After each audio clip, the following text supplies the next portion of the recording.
For me, the most exciting thing about vegetarianism is that it's at the top of Maslow's pyramid. It's at the top of the hierarchy of needs. It's about self-actualization. Before I came to PETA, I ran a homeless shelter for families and the largest soup kitchen in Washington, D.C.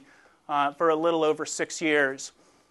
And that was incredibly rewarding work. I also did peace activism and organizing against globalization, and all of that was incredibly rewarding, and working on famine issues is incredibly rewarding.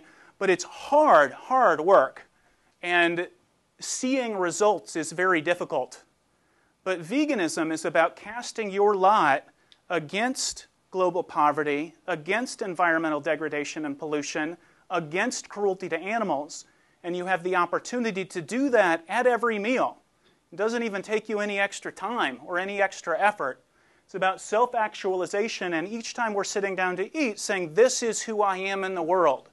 I'm somebody who doesn't deplete resources, doesn't want to pay people to be exploited in slaughterhouses, doesn't want to eat gluttonously while other people are starving, and doesn't support what would be felony-level cruelty to animals if dogs or cats were treated so abusively.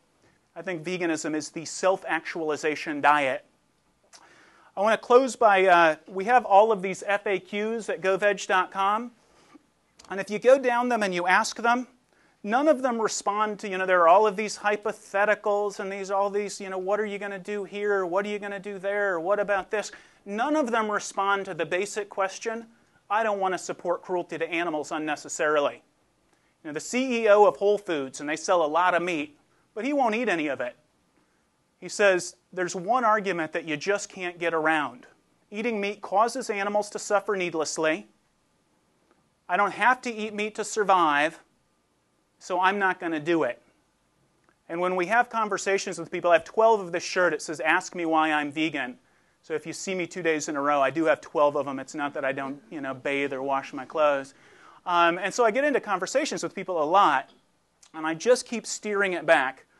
Do you support cruelty to animals? Going all Socrates on them, asking them questions. People say, well, why are you a vegetarian? I say, do you eat meat? And immediately they look like, wait a minute, I'm asking you the question. And I go, yeah, I do eat meat. Well, why? And people have never thought about it. But they eat meat because it's convenient. They eat meat because their grandparents did it. They eat meat for all sorts of reasons, but they don't support cruelty to animals. So no matter what question somebody asks you, bringing it back, horrible cruelty that would be felony level if these animals had the same legal protection as dogs and cats. It's not necessary, and in fact, it's harmful for our health, and consequently, we don't want to support it. Actually, I have a second closing, and that is sort of a historical exercise. And this is, we will win, and in fact, we are winning. It's humbling, I think, to think about the fact that the 13th Amendment banned slavery in 1865. So that's 143 years ago now.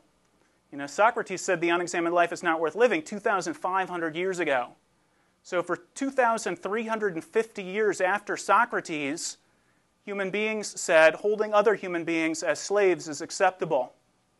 We got around to passing the 19th Amendment, giving women the right to vote, in 1920, so 88 years ago. My grandmother's going to be 96 next week.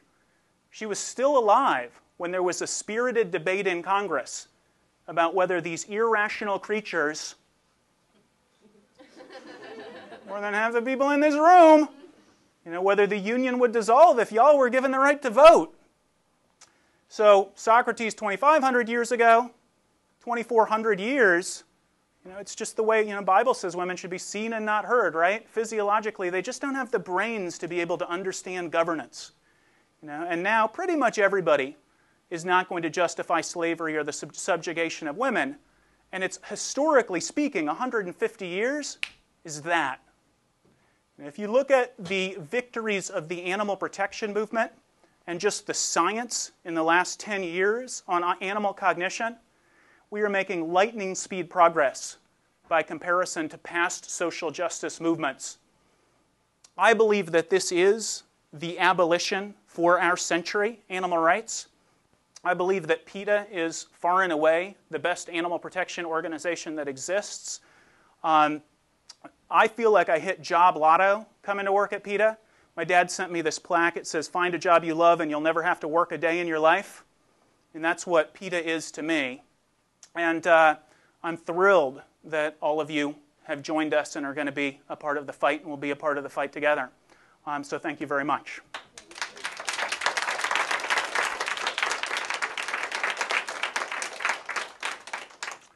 I don't know what our time frame is. Does anybody else? Everybody in campaigns is accessible to you. So if you see us in the halls, sometimes we're walking like this, but just stand in front of us if you're not afraid to get bowled over. But seriously, if you have any questions or concerns or anything else, the campaigns department, what we're supposed to do is answer people's questions. So we're all, myself included, absolutely at your disposal. Shoot an email or just stop by any of our desks or whatever else. But thank you all very, very much.